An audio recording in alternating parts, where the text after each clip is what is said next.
ये मोमबत्ती जल रहा है और ये मैंने इसके अंदर रख दिया, जल ही रहा है। अगर मैं इसको यहाँ बंद कर दूं तो क्या होगा? बंद हो जाएगा। आप बोलेंगे ये तो कोई बड़ी बात तो नहीं है, सभी को पता है कैसी बातें कर रहे हैं, ठीक है ना। लेकिन फिर भी रख देता हूँ मैं, और रख देंगे तो थोड़ी देर तक तो जल रहा है, और थोड़ी देर जल रहा है, उसके बाद तो बंद हो ही गया अल्टीमेटली। अब चाहे, थैंक यू, चाहे कितना भी भीषण आग क्यों ना लग जाए, अगर ऑक्सीजन को हम हटा दें, ऑक्सीजन को वहां से निकाल दें, तो आग रह ही नहीं सकता। ये बात तो क्लियर है हम लोगों को ना। कितनी भी बड़ी आग हो, सिर्फ आपको ऑक्सीजन को हटा देना है तो आग रह ही नहीं सकता। जिस तरह से ऑक्सीजन के एब्सेंस में आग फैल नहीं सकता है, ठीक उसी तरह से जब कोई इंसान मर जाता है, डेड बॉडी जिसे बोलते हैं, जो वो ब्रीथ नहीं कर पाता है, तो वायरस फैल नहीं सकता है, वायरस कैन नॉट स्प्रेड। तो डेड बॉडी किसी को is not infectious, dead body से किसी और को कोरोना नहीं हो सकता या कोई और इन्फेक्शियस डिजीज नहीं हो सकती। यह हमने 8वीं क्लास में पढ़ी हुई है।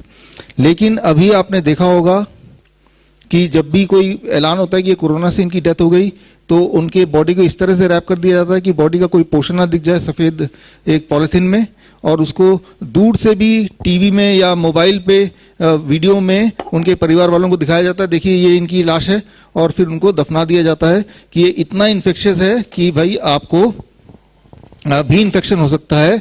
और आपने देखा ही होगा कि कितने लोग ऐसे हैं जो बच्चे हैं वो वीडियो पे देख रहे हैं कि उनके माता पिता का या किसी का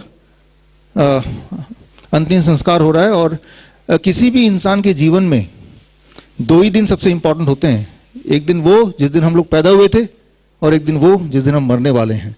जिस दिन हम पैदा हुए थे उस दिन का कंट्रोल हमारे हाथ में नहीं, ना ही हमें याद है कि जिस दिन हम पैदा हुए थे उस दिन क्या हुआ था, ना ही हमने प्लान किया था। लेकिन मैं ये बता दूं, जिस दिन हम मरने वाले, मरने तो सभी वाले हैं, राइट। कोई ये मानता नहीं कि हम मरेंगे नहीं, किसी दिन तो मरेंगे। लेकिन जिस दिन मरेंगे हम ये उम्मीद करते हैं कि हम डिग्निटी के साथ ही मरे, राइट। एटलीस्ट ये हमारा राइट है। हमने इतना बड़ा पाप तो नहीं किया कि हम डिग्निटी भी हमारी चली जाए। लेकिन मैं ये बता रहा हूं आपको कि अगर तो कहीं वो कोरोना के नाम खाते में चला गया वो डेथ, आपका भी हो सकता है, मेरा किसी का भी हो सकता है, तो फिर वो रैप कर देंगे, और उसके बाद जो भी हमारे चाहे वो पत्नी हो चाहे वो बच्चे हों, वो टीवी में देख के रो रहे होंगे और सब सांत्वना दे रहे होंगे, और वो हम एक्सेप्ट भी कर लेंगे।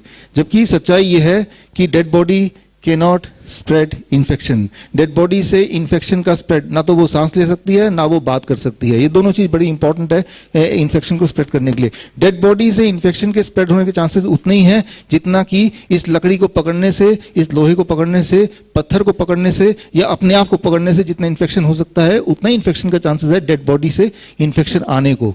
और ये कोई मैं आपको साइंटिस्ट के हिसाब से, डॉक्टर के हिसाब से बात नहीं बोल रहा हूं, ये हमने 8वीं 9वीं में ये बात पढ़ी हुई है।